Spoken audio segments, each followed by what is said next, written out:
Hello, friends. In July 1947, many people in the United States were very interested in UFOs. People all over the country said they saw flying saucers. UFOs. On June 24th, private pilot Kenneth Arnold said he saw 9 bright UFOs near a hill near Seattle. This started the craze. He said that they were going 2,000 kilometers per hour, which is very fast. That strange flying discs have been whizzing at 1,200 miles an hour over the western United States. Within 2 weeks, people from all over America said they had seen flying UFOs. This got a lot of attention in the news. People have seen UFOs in the United States as shown on this map. The news started to connect it to atomic sites. They paid attention to the 3 places where UFOs had been seen the most. These are where the nuclear test took place. At the same time, Mac Brazel, a man from New Mexico, remembered finding strange trash on his field 3 weeks ago. A thin wooden beam, some rubber, and some tin foil. He had no idea what they were. He thought maybe they had something to do with the UFO craze. So on July 7th, he took the pieces to Roswell's sheriff. Colonel William Blanchard, an officer in the Army, noticed this. This person was in charge of the Roswell Army Airfield, RARF. The following day, the RAF said in a statement that the flying disc rumors were true. The 509th Bomb Group of the 8th Air Force at Roswell Army Airfield was lucky enough to get a hold of a disc. The U.S. Army said they had proof of UFOs. But the next day, U.S. Army officials changed their minds. They said the pieces of junk they were shown came from a weather blimp. Picture of Major Marcel was made public showing him with the weather balloon parts as proof. The news stopped after that. The news outlets thought there was never a UFO, just a weather balloon. Also, people stopped caring about it. But many years later, in the late 1970s, there were again rumors that an alien ship had been seen flying over the New Mexico desert. There were rumors that this UFO crashed because lightning hit it, getting rid of the aliens that were inside. It didn't look like it came from this world, Major Marcel wrote in his 1980 book, The Roswell Incident, that the debris he had seen wasn't made on this Earth. The Roswell incident has become more important since then. There are now new ideas. Some people say that a live alien was found in the UFO crash, that the U.S. Army kept the alien at a top-secret base, and some people think that's still where the alien is locked up today. And the U.S. Army is trying to figure out how alien technology works from the inside out. It also looks into alien life, but this is taking place in a very secret place. Area 51. Let's use this movie to figure out what's going on. Since the late 1940s, Americans have been fascinated by a mysterious region in Nevada known as Area 51. What exactly goes on at Area 51? The Area 51. Area 51. Area 51. The Air Force has recently made public an archive of UFO reports and investigations. Are there any alien remains in Area 51? I want to let you know that Area 51 is a U.S. military base in the middle of a desert, not close to any places at all. Trashing, going there, and going inside the building are all things that people are not allowed to do. You'd see these kinds of signs outside. This area cannot be photographed, and if anyone did something shady here, they would be killed. On the signs, there are constant warnings. What's inside then? A few years ago, there was an interesting event at Area 51. It was in June 2019 that Joe Rogan, a popular podcaster, had Bob Lazar on his show. Another thing is that Bob Lazar is a group leader who thinks these things happen. He said he had learned a lot about Area 51 and flying saucers. He says he worked as a researcher in Area 51. There he studied alien technology and was told to figure out how to make alien technology work again, and using that to make our current devices better. This project was to back engineer the alien craft. I went into the hangar door, and in the hangar door was the disc, the flying saucer that I worked on. Matthew Roberts, a college student, was moved to action after listening to the show. He was interested in what the government was hiding. The government would be able to stop and quiet people who tried to find the truth on their own, he knew. He did say, though, that the government would not be able to stop a big group of people going there to get into Area 51. He made an event on Facebook called Storm Area 51. They can't stop all of us. In this case, he told people to meet at Area 51 at 3 a.m. on September 20th, 2019, to get together and plan how to get into the top secret building. We made this Facebook event up as a joke. There were also some strange things in this. Doing things like the Naruto run. If the military fired at them, the Post said, they could avoid getting hit by running faster with the Naruto run. Like this video shows, an anime in Japan called Naruto has a major character who acts this way. It was clear from reading this that this was a joke. People are strange now, though, so they started to believe it. By the end of August, more than 2 million people had confirmed they would be at this event to storm Area 51.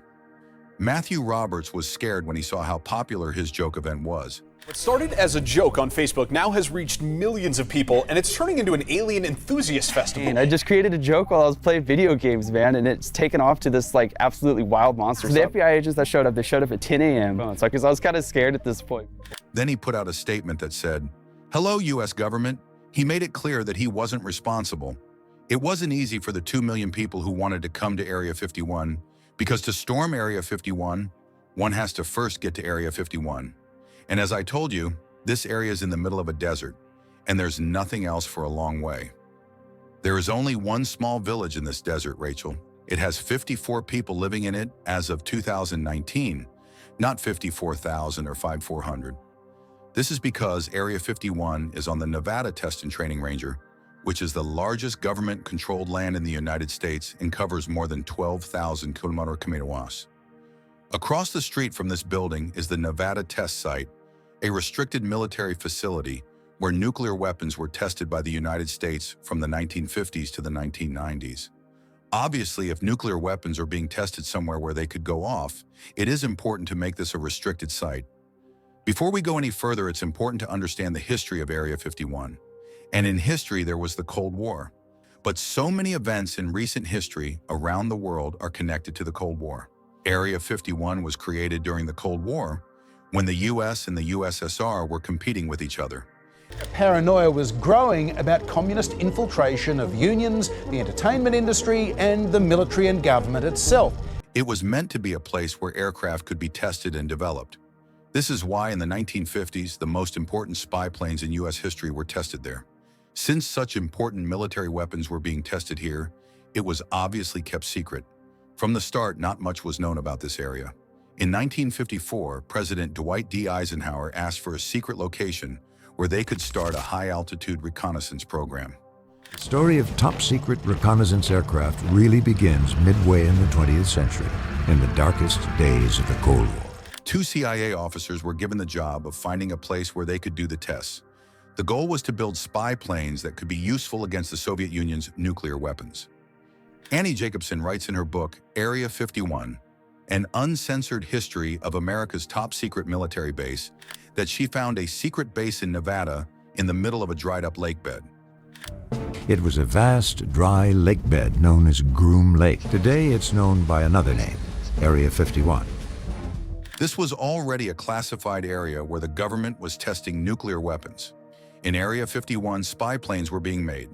2 planes stood out. The U-2 Spyplane, which looked like this. When the Soviet Union tested their first atomic bomb in 1949, it was hard for the United States to find out what was going on there. The CIA started Project Aquatone in 1953 with a $22 million budget to build an airplane that could fly 4,800 kilometers without refueling, carry 320 kilo of cameras, and fly at an altitude of 21,000 meters. This plane had to be able to avoid being seen by radar and anti-aircraft missiles. This is how their U-2 Spyplane, one of the most important in American history, was made. For a few years, America was mostly successful at spying over the Soviet Union with this plane. But on May 1, 1960, a U-2 was shot down, and the country had to admit that they were spying.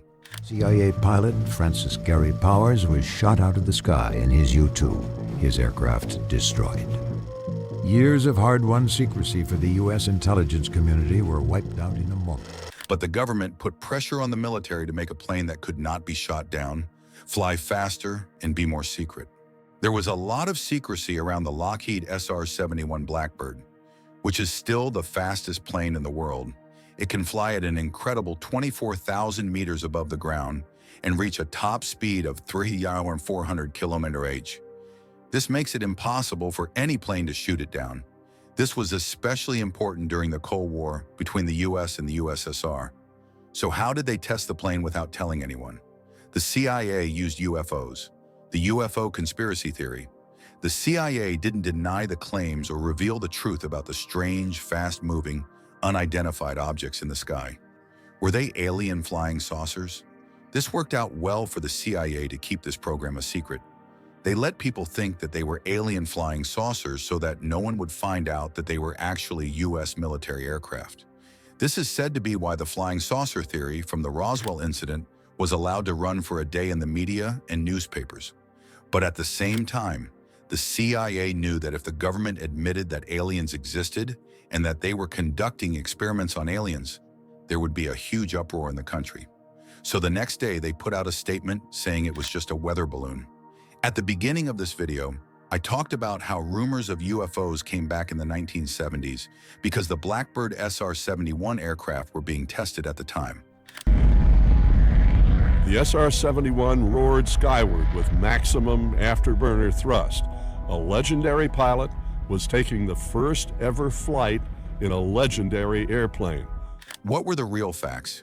We found out in 1994, but some people still believe the theories. There are conspiracy theorists like Bob Lazar who say that Area 51 is connected to aliens. In 1989, he said that he worked in Area 51's Sector 4, S4, and that the government hired him to work on an alien spacecraft. But today, many credible neutral experts say that he is making things up. So what happened to the 2 million people who wanted to come to the event? The military officials in charge of security thought that only 30,000 of the 2 million would actually show up because getting to Area 51 is so remote. The Storm Area 51 event had turned into a music party with an alien theme. Roberts started calling it Alien Stock. But on the day of the event, only 6,000 of the 30,000 people who were supposed to be there showed up. Most people knew there wasn't any infrastructure or big cities nearby, so they came with tents and set them up in their big vehicles. The government was worried about this event because they didn't know how many people would show up, so there were more police officers there than people who were actually there.